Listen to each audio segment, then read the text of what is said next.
If you listen carefully, that little sound you hear is Oscar buzz, getting louder and louder. We'll have to wait until Thursday for the official announcement, but it seems like one of the movies topping just about everybody's list is Django Unchained. I sat down with director Quentin Tarantino and two of his stars to get the inside scoop on the film that has everybody talking. It's a Nightline interview. It's hard to imagine Jamie Foxx as a slave or Leonardo DiCaprio as a despicable slave owner. I'm curious. I'm curious what makes you so curious. And yet, here they are, facing off in one of the most daring movies of the year, Django Unchained. What's your name? Django. The D is silent. The latest from the provocative writer-director Quentin Tarantino. The new film defies classification, a revenge fantasy, I like the way you die, boy. a romance, a western, and it has everyone talking. One critic said recently, there is something for everyone to hate in this film. There's something to make everybody mad. Yeah. I don't think that you do a film like this with Quentin Tarantino and not expect that. I think that's what you sign up for. Foxx plays a freed slave who goes on a blood-soaked mission to rescue his wife, played by Kerry Washington. You scaring me. Foxx says he quickly discovered he'd have to park all his success at the door. Quentin, he looked at me and he says, "You gotta be a slave." And I went, "What is that about?" And as I looked at my Louis bag and I looked at my Range Rover key, and he says, "If you don't leave that outside, we're never gonna be able to tell a story." Which was tough for me because I worked all my life to get to where I am as Jamie Foxx, and now he says, "You're not there. If you do it the right way, it'll be an iconic film." It certainly is a controversial one. Among the film's many provocations, What's your name, boy?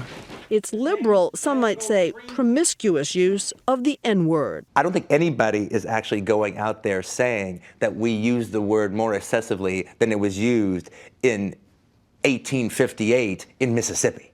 And if that's not the case, then they can shut up. It's my job to tell the truth. DiCaprio takes a chance in this one too, playing Kelvin Candie. This was one of the most narcissistic, self-indulgent, racist, most despicable characters I've ever read in my entire life. I can choose to do with my property whatever I so desire. Not only is the character he plays vile, taking this part was a big deal for an actor of his caliber. The first time he hasn't been the leading man since his colossal success in Titanic 16 years ago. Pure evil is new for him. The first day on set was incredibly difficult for me. Can I Jamie speak was on there. that? I'll speak on that. Okay, go ahead. Well, let him speak on it I first. know, but I All have to tell it because I watched it. I watched. Yeah. And he goes, he's saying the word, and he went, "Buddy, whew, God, whoops." And I said, "What's the deal?" He said, "It's tough." I said, "You know what? You're human. It's supposed to be tough." Samuel Jackson quickly said, "Hey, MF, get over that. It's just another Tuesday for us, and let's get going."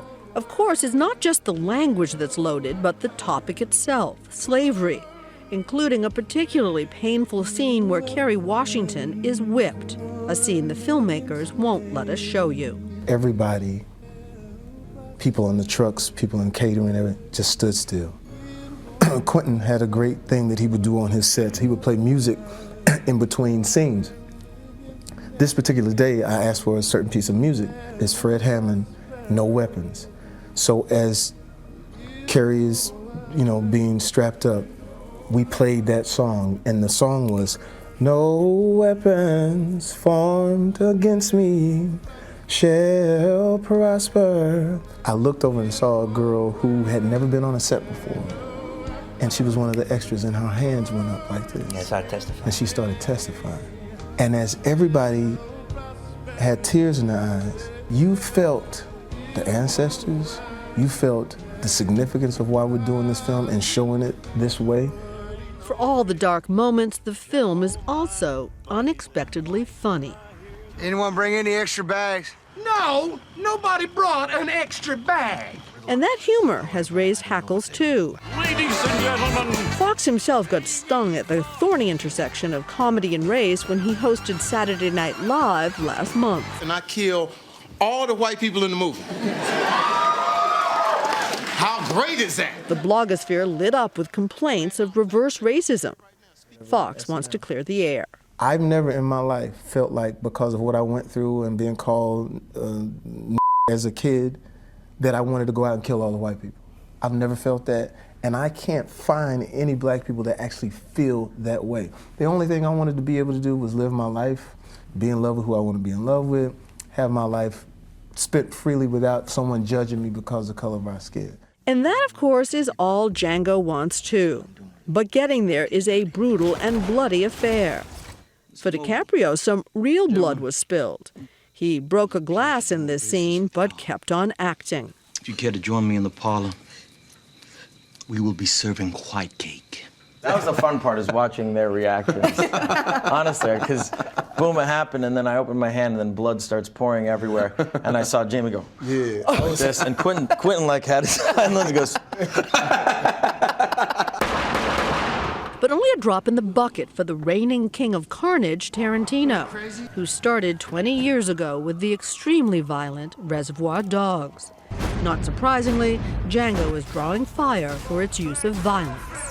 In Shakespeare's time, he was blamed all the time for the anarchy in the streets. So you don't see any connection at all? No, I don't. Culture. I don't have any responsibility of what a whacked out crazy person might do. But for all the controversy surrounding Django, the laundry list of its possible offenses and insensitivities, Foxx has a suggestion. What I tell people is this: before you form an opinion, I've seen people come out of the movie going in to hate it.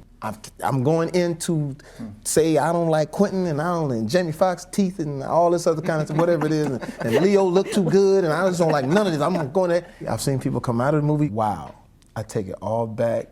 They had me laughing, they had me rooting and cheering, because you're not rooting for the black guy to kill the white people. You're rooting for the guy who just wants to be in love with his woman